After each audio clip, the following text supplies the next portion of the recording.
Assalamualaikum warahmatullahi wabarakatuh. Apa kabar teman-temanku semuanya? Semoga dalam keadaan sehat walafiat dimanapun berada, terkhusus untuk anak kos ataupun anak rantau. Kali ini saya sedikit untuk berbagi resep pindang ikan asam kecombrang. Nah, ini untuk ikannya saya beli setengah kilo, harga 18.000, dapat 3 ekor, dipotong 2, jadi 6 potong ya, seperti ini teman-teman. Nah, ini untuk bumbu yang saya gunakan ya, dan kita cuci terlebih dahulu untuk ikan sampai dengan bersih seperti ini.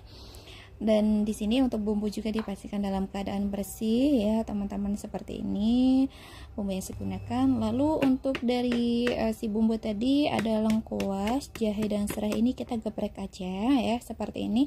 Dan untuk kecombrangnya hanya saya belah aja teman-teman ya, tanpa dipisah, jadi bulat-bulat seperti ini, karena saya sukanya bulat-bulat nanti dicampurkan di ikan gitu ya teman-teman, seperti ini. Nah, lalu untuk bumbu selanjutnya seperti kunyit dan cabai.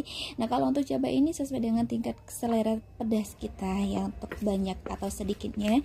Ditambah juga dengan bawang merah, ada bawang putih, ini kita ulek aja seperti itu. Nah, boleh sih teman-teman kalau misalkan teman-teman lebih nyamannya di chopper, mungkin lebih cepat di blender juga, itu memang lebih bagus ya teman-teman. Cuman karena saya sukanya diulek ya seperti ini, jadi saya ulek gini ya teman-teman. Nah, ini sedikit untuk bertanya aja nih sama teman-teman, mungkin sekiranya teman-teman sudah pernah mencoba untuk asam kecombrang, karena kalau menurut saya asam kecombrang ini cocok untuk dari kuah ikan seperti ini teman-teman. Nah, karena kebetulan saya suka juga dengan kecombrang, jadi saya gunakan asamnya kecombrang ya. Lalu kita panaskan teflon, jangan lupa masukkan juga untuk minyak goreng ya.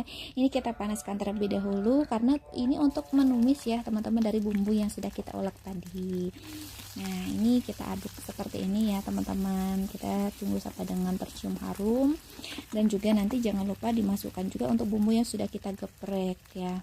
Nah, seperti yang sudah digeprek tadi, ada lengkuas, jahe dan juga serai, seperti ini kita tumis sampai nanti tercium harumnya muncul. Dan jangan lupa masukkan juga kecombrangnya supaya cepat matang ya teman-teman.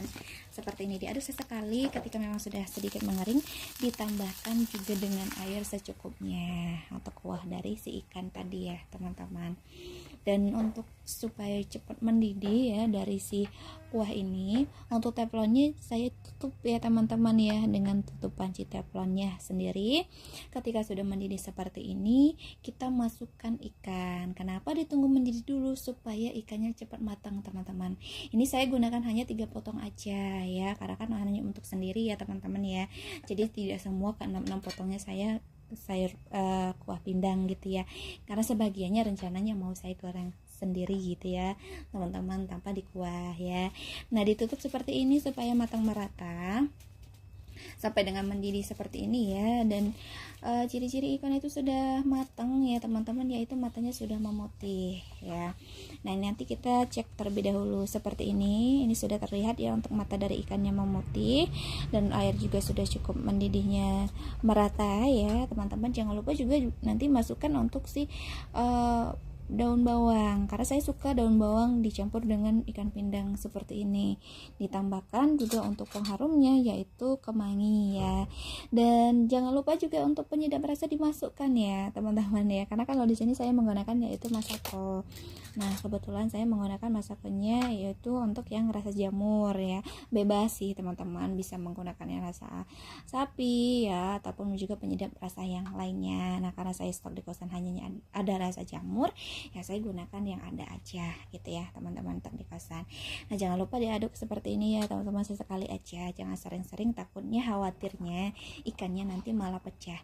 Nah, ketika sudah mendidih seperti ini, memastikan untuk dari si daun kemangi ataupun daun bawangnya sudah matang atau layu, baru nanti kita angkat ke mangkok. Nah, karena rada agak susah ya kalau di pakai centong satu-satu itu teman-teman, jadi saya tuangkan sekalian dengan si teflonnya. Nah, ini cukup menarik teman-teman, boleh dicoba. Terima kasih.